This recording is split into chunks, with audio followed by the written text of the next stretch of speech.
We've set the lash on our engine, so it's time to install the valve cover. You're going to need your valve cover. You're going to need the gasket that goes along with it. You're also going to need an 8mm nut driver and a torque wrench.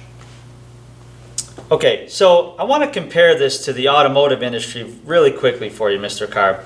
Sometimes they say rocker cover, sometimes they call it a valve cover. All right, and it makes sense because it's covering the rocker arms.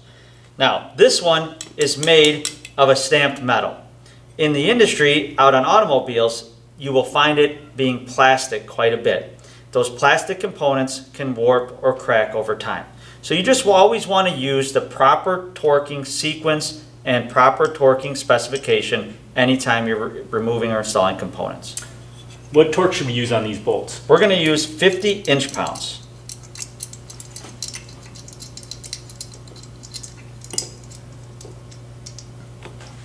Note, the cork gasket is still in place. When we fit it over the head, we want to verify that the gasket did not shift out of its place. Once you've done that, you can thread in the bolts by hand, and then we'll get to tightening them. Now be certain you do not cross thread these when you're tightening them. They should go in very easily. If you're having trouble, get your instructor.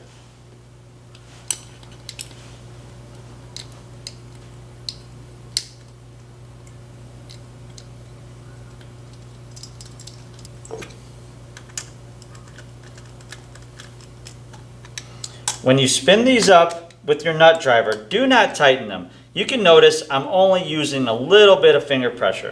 Now, our torque wrench is set to 50 inch-pounds, and we're going to tighten this in a cross pattern.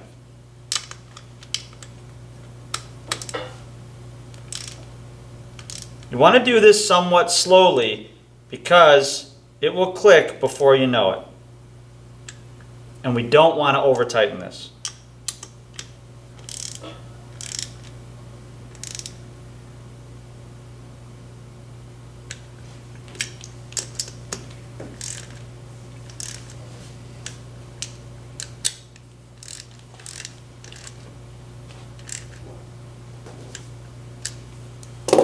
That's it. All right, we're moving right along in our engine. Time for you to put on your cover.